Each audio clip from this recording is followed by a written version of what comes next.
Hatchet Chapter 2. For a time that he could not understand, Brian could do nothing. Even after his mind began working and he could see what had happened, he could do nothing. It was as if his hands and arms were lead. Then he looked for ways for it not to have happened. "Be asleep!" he screamed at the pilot. "Just be asleep, and your eyes will open now, and your hands will take the controls, and your feet will move to the pedals." But it did not happen. The pilot did not move, except that his head rolled on his neck, impossibly loose as the plane hit a small bit of turbulence. The plane, somehow the plane was still flying.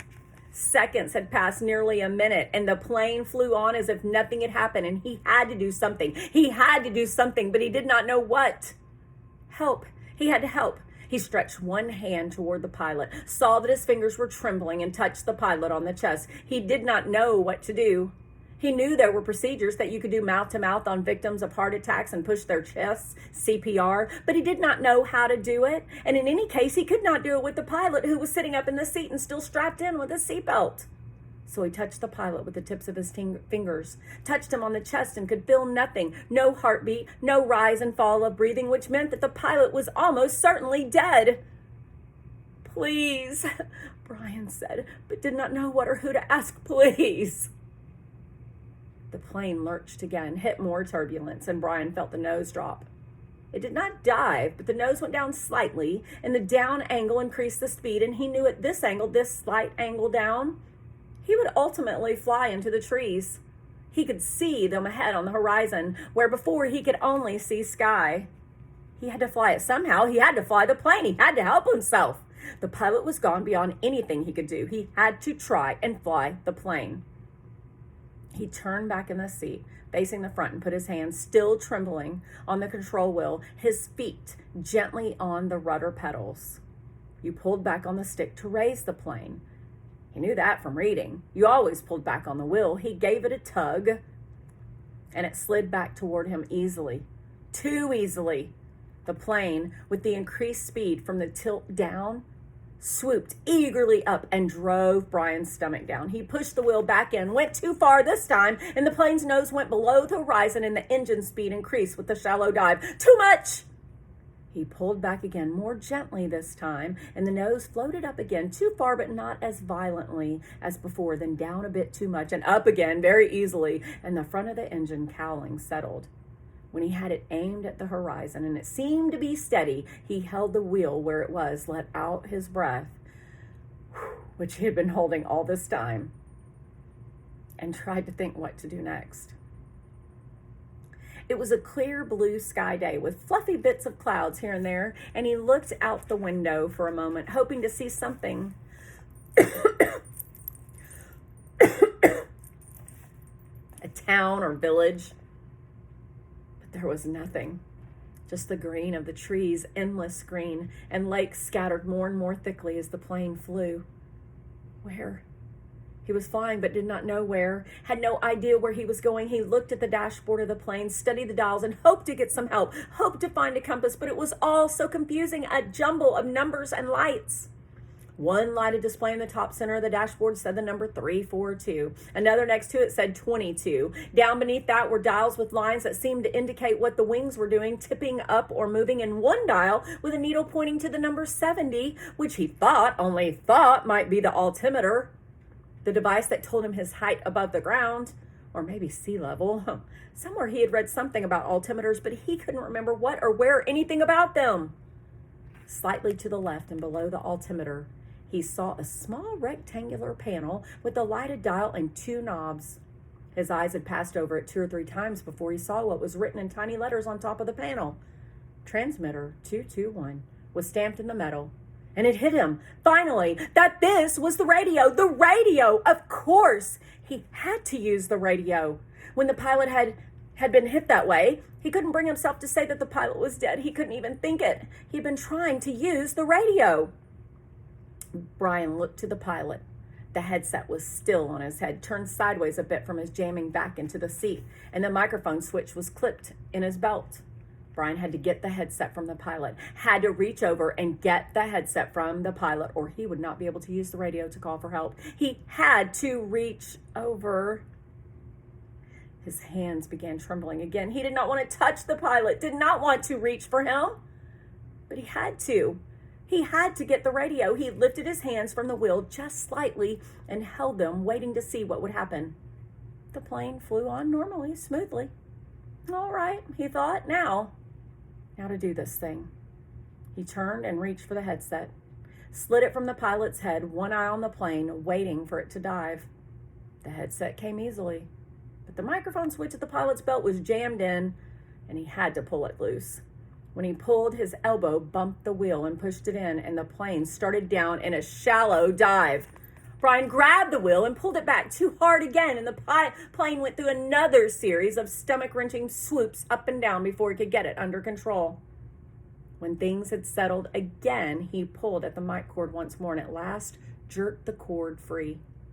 It took him another second or two to place the headset on his own head and position the small microphone tube in front of his mouth. He had seen the pilot use it, had seen him depress the switch at his belt, so Brian pushed the switch in and blew into the mic. He heard the sound of his breath in the headset. Hello? Is there anybody listening on this? Hello? He repeated it 2 or 3 times and then waited, but heard nothing except his own breathing. Panic came then. He had been afraid, had been stopped with the terror of what was happening, but new panic came, and he began to scream into the microphone, scream over and over, help! Somebody help me! I'm in this plane and I don't know! I don't know! I don't know! And he started crying with the screams, crying and slamming his hands against the wheel of the plane, causing it to jerk down and then back up. But again, he heard nothing but the sound of his own sobs in the microphone, his own screams mocking him, coming back into his ears. The microphone. Awareness cut into him. He'd used a CB radio in his uncle's pickup once. You had to turn the mic switch off to hear anybody else. He reached to his belt and released the switch. For a second, all he heard was the whoosh of the empty airwaves. Then through the noise and static, he heard a voice. Whoever's calling on this radio, net, I repeat, release your mic switch. You're covering me. You're covering me. Over. It stopped and Brian hit his mic switch. I hear you. I hear you. This is me. He released the switch. Roger, I have you now. The voice was very faint and breaking up. Please state your difficulty and location and say over to signal end of transmission. Over. Please state my difficulty? Brian thought. Oh, God, my difficulty? I'm in a plane with a pilot who has had a heart attack or something. He can't fly and I don't know how to fly. Help me, help! He turned his mic off without ending transmission properly. There was a moment's hesitation before the answer. Your signal is breaking up and I lost most of it. Understand? Pilot, you can't fly. Correct? Over. Brian could barely hear him now. Heard mostly noise and static. That's right. I can't fly. The plane is flying now, but I don't know how much longer. Over. Lost signal. Your location, please. Flight number. Location. Over. I don't know my flight number or location. I don't know anything. I told you that. Over.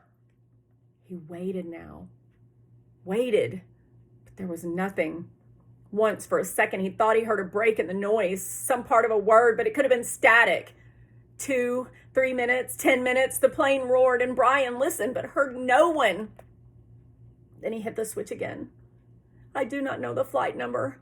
My name is Brian Robeson, and we left Hampton, New York, headed for the Canadian oil fields to visit my father, and I do not know how to fly an airplane in the pilot. He let go of the mic. His voice was starting to rattle, and he felt as if he might start screaming at any second. He took a deep breath. If there's anybody listening who can help me fly a plane, please answer. Again, he released the mic, but heard nothing. Nothing but the hissing of noise in the headset. After half an hour of listening and repeating the cry for help, he tore the headset off in frustration and threw it to the floor. And it all seemed so hopeless. Even if he did get somebody, what could anybody do? Tell him to be careful? All so hopeless. He tried to figure out the dials again. He thought he might know which was speed. It was a lighted number that read 160, but he didn't know if that was actual miles an hour or kilometers, or if it just meant how fast the plane was moving through the air and not over the ground. He knew airspeed was different from ground speed, but not by how much. Parts of books he had read about flying came to him, how wings worked, how the propeller pulled the plane through the sky, simple things that wouldn't help him now. Nothing could help him now. An hour passed. He picked up the headset and tried again. It was, he knew, in the end, all he had. But there was no answer. He felt like a prisoner kept in a small cell that was hurtling through the sky at what he thought to be 160 miles an hour, headed, he didn't know where, just headed somewhere until, there it was. Until what? Until he ran out of fuel. When the plane ran out of fuel, it would go down. Period. Or he could pull the throttle out and make it go down now. He had seen the pilot push the throttle in to increase speed. If he pulled the throttle back out, the engine would slow down and the plane would go down. Those were his choices. He could wait for the plane to run out of gas and fall, or he could push the throttle in and make it happen sooner. If he waited for the plane to run out of fuel, he would go further. But he did not know which way he was moving. When the pilot had jerked, he had moved the plane. But Brian could not remember how much of it or if it had come back to its original course. Since he did not know the original course anyway, and he could only guess at which display might be the compass, the one reading 342, he did not know where he'd been or where he was going, so it didn't make much difference if he went down now or waited. Everything in him rebelled against stopping the engine and falling now. He had a vague feeling that he was wrong to keep heading as the plane was heading, a feeling that he might be going off in the wrong direction, but he could not bring himself to stop the engine and fall. Now he was safe, or safer than if he went down. The plane was flying. He was still breathing. When the plane stopped, he would go down. So he left the plane running, holding altitude, and kept trying the radio. He worked out a system.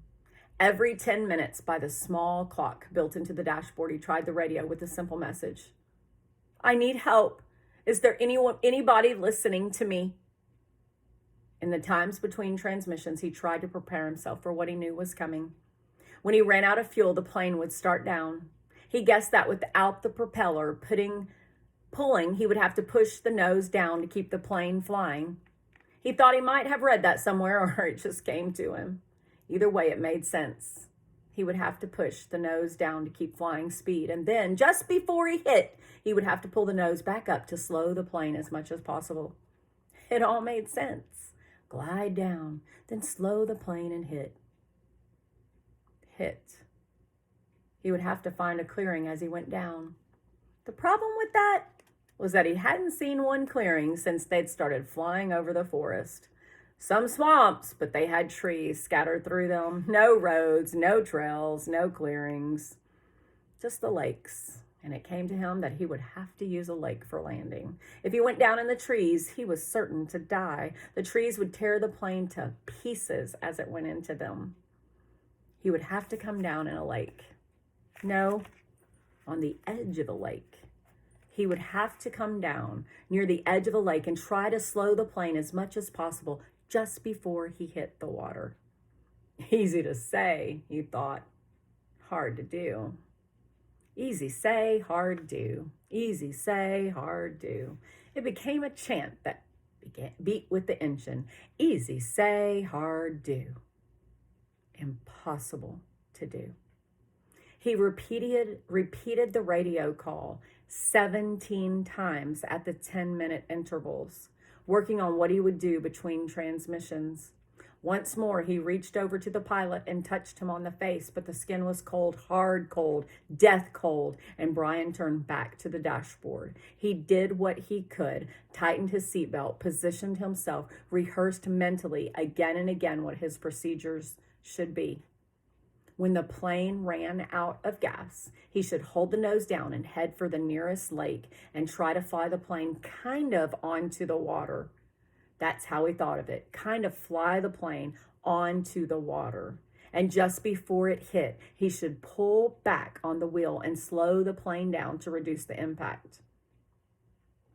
Over and over, his mind ran the picture of how it would go. The plane running out of gas, flying the plane onto the water, the crash from pictures he'd seen on television. He tried to visualize it. He tried to be ready. But between the 17th and 18th radio transmissions, without a warning, the engine coughed, roared violently for a second, and died. There was sudden silence, cut only by the sound of the windmilling propeller and the wind past the cockpit. Brian pushed the nose of the plane down and threw up.